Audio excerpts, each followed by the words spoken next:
The Cat and the Frog, a Love Story. With tears in his eyes, the frog slumped his shoulders and hopped away from the cat, knowing that their differences in worldviews was pulling their friendship apart. The frog wasn't one to boast or to argue. He had a kind heart and saw the good in those around him. With a soft whisper, he sighed, "Goodbye for now, kitty cat." The moment between the two had been tense because Cat was angry at the world. She knew that it was because she could never feel love when seeing herself in the mirror. She had hissed at Frog, who was her closest friend and had been by her side for many hops. Shortly after Frog departed, the cat was left to realize that her attempts to communicate with Frog only made things worse because of the guilt she felt on top of the shame. She scolded herself with spite in her tone. "I can't do this. I feel so alone now. Why did I have to take my anger out on Frog? I really messed up this time." Cat took a look at herself in the mirror, seeing that she was beautiful, but still feeling distant from the simple feeling she craved, to simply feel enough for once. The cat disappeared to her favorite nap spot and dropped into the bed. She was ready to fall asleep where she could forget about this feeling for a bit. The frog couldn't believe why the cat was so hard on herself. He saw her as a glowing inspiration, but he knew deep down that she was jealous of anyone that could outdo her in any way. He had seen her self-image shattered when she crossed paths with cats who had fur coats that were more beautiful than hers. The frog felt pain in his heart. The cat had no idea that the frog felt so deeply for her, and her self-worth was thrown off by what she had been through. Frog had fallen in love with the cat, and it was time that he made a plan to impress the cat while showing his love for her. Frog knew that it would be a challenge because Hound had no boundaries, and he could be quite ruthless. The frog had all the reason to mind his own business and pursue another beast of the land. The frog motivated himself by boasting, "I am valiant, and I know what I want. I have to win over Cat's heart and show her my love." Frog felt defeated and worried that his heart was on the line. Hound was going to be a difficult obstacle to overcome for Frog. Frog needed to find a way to beat the Hound without violence, because Hound could surely take him in a fight. After consideration, the frog made his way to Elder Frog, who was known for his wisdom. Frog found the elder, and he was unwilling to discuss any matter until Frog could bring him 4 of the finest berries from the tree of life and love. The tree is guarded by the adorned crow, who sits perched high above the berries. Frog would have to distract the adorned crow, and it wouldn't be easy because Crow hated frogs. Frog arrived to the tree of life and love and casually passed by it. Crow cackled at Frog, "Who goes there, and why dost thee invade my land?" Frog replied, "It is me, the frog, and I search for love." The crow laughed at the frog and said, "Fall in line, you silly frog. There is no love for you here." Frog was not fazed and had a plan. Frog replied, "No problem, I just wanted to tell you that I have a gift for you." And the crow was shocked because no one had shown him any kindness. "Why would you have a gift for me? I am but the crow who protects this tree." Frog pointed to a big juicy worm that was hiding in the grass just under Crow's vision. This delighted the crow, and he swooped down to eat the worm. It was a delicious meal for the crow, who chowed down on the worm well past his limit. The crow was so full from the worm that he could no longer fly. Frog valiantly hopped right up the tree and finally arrived to the top of the tree where the finest berries were located. He quickly took 4 of the finest berries and packed them in his bag and made his way down the tree. By this point, Crow was incredibly angry and awaited Frog to reach the ground. Frog flung himself from a branch into a nearby pile of leaves as Crow chased after him. The hop from branch to leaves was a far greater distance than any frog had ever hopped before. While soaring through the air, the frog imagined himself as a bird and extended his wings to fly. By some miracle, the frog was soaring through the air and felt freedom in his heart. He flew right into the pile of leaves and felt quite proud of his achievement. In a flash, the crow came down with his beak and started pecking at the frog. One of the pecks hit the frog and punctured one of the berries, causing a mild explosion of juice in the frog's bag. Frog narrowly escaped the crow, but he had lost one of the berries that Elder Frog required of him.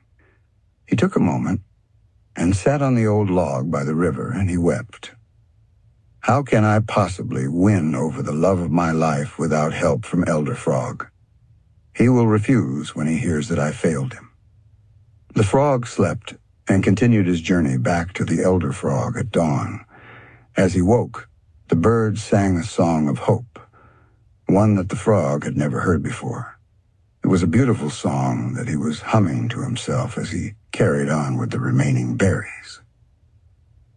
As the frog approached the Elder Frog's cave, he noticed that a dark set of clouds had accumulated in the skies about, and it started to rain as he made it inside. He was soaking wet and had to dry off by the fire. Elder Frog approached from the dancing shadows, and before he could say anything, Frog spoke up and cried, "Elder Frog, I failed you. All I have is 3 berries, as the crow pecked me and destroyed one of the berries." Elder Frog spoke kindly to the frog and said, "Young frog, you have done well, and I am proud. I will give you the knowledge you seek, and it will be up to you to win your cat bride on your own." The frog passed Elder Frog the berries, and he ate them, becoming drunk. "My boy, you shall play the hound in a game of wits, because this is the game of our people. If you can beat the hound, you can prove to the cat that you are worthy of her love. Trick the hound to sniff out the hen, because the farmer will destroy all beasts that cross the barrier that protects the hens." The frog danced and sang songs with the Elder Frog and slept. As he woke, the Elder Frog was gone, and he knew what he had to do. The frog found the cat as she was wandering the garden. She waited for Hound as he was coming to take her out for the night. The frog looked in Cat's eyes, and for once they had a piercing moment as the frog could see the sadness in her eyes. Frog spoke to her, saying, "I can fix this. I can fix everything." Just then, Hound appeared with a burning anger in his eyes. "Why have you pursued my cat, you nasty frog? You know she could never love you."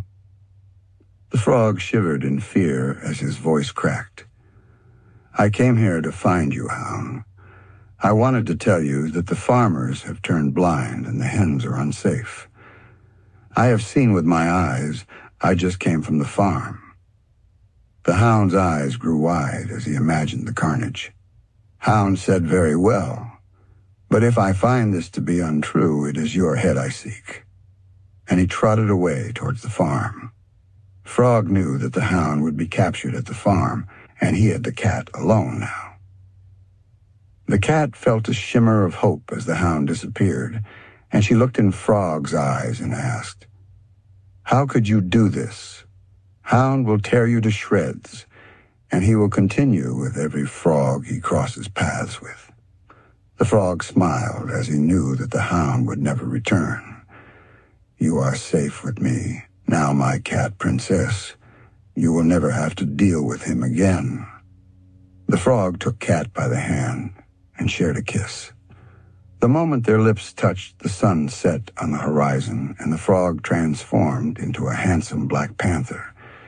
He was everything Cat had ever dreamed of and more. "Frog, what has happened to you? How have you done this?" He responded in surprise, "I have no idea how this has happened."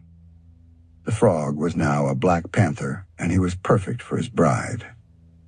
Panther took Cat by the hand, and they took off to the place where Frog had met with Elder Frog.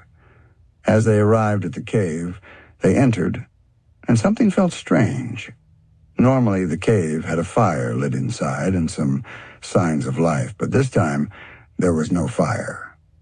They found Elder Frog, and he was lying on the ground, lifeless. "Elder Frog!" the panther cried. "How did this happen?" But he knew that Elder Frog had endowed magic unto him, and the night they shared was a ritual that was giving him this special gift of deceit. It was the very last evening for Elder Frog, as without that magic, the Elder Frog had no life force left. The cat and panther built a fire in the cave and slept together. They awoke in unity and love. Panther held Cat and told her that she would be safe in his arms for the rest of her days. They felt love like no other, and those in the land knew Cat and Panther as the ultimate form of goodness. Panther became the sole protector of all frogs and of all cats in the land, and they lived in harmony and peace for many years. As they grew close, they spent much time in the cave, tending to the fire. The sound of a young puppy's voice echoed in the cave. "Oh, great frog, you have served my family with greatness and kindness. How can I ever thank you?" The panther was stunned and spoke. "I am the frog. I have transformed into my true self. But I do not understand why you have come here." In shock, the young hound spoke. "You lead my father to the farm. This is where he met my mother, the beautiful hound who had lived alone on the farm for her entire life. The moment she saw my father, they fell in love and unified. If it weren't for you, my father would have never found his true love. I have 6 brothers and sisters at home, and my father has sent his best wishes to you." The panther was shocked and pleased by this news. Young Hound presented a gift to the panther and the cat. "For you, I have brought berries from the tree of life and love." The panther and the cat ate the berries and became drunk. The two sang songs of love and slept together. As time passed, Panther could see a special glow emanating from Cat. She looked deep in his eyes and said, "Panther, I am pregnant." They embraced and laughed as they hugged each other. They had finally received the gift of offspring and felt a deep love like no other. The animals in the land lived in harmony, and the sun smiled on its goodness. The cat and the panther lived happily ever after, and the land was filled with joy as the animals grew old. The panther kissed the cat, and the book was finally closed.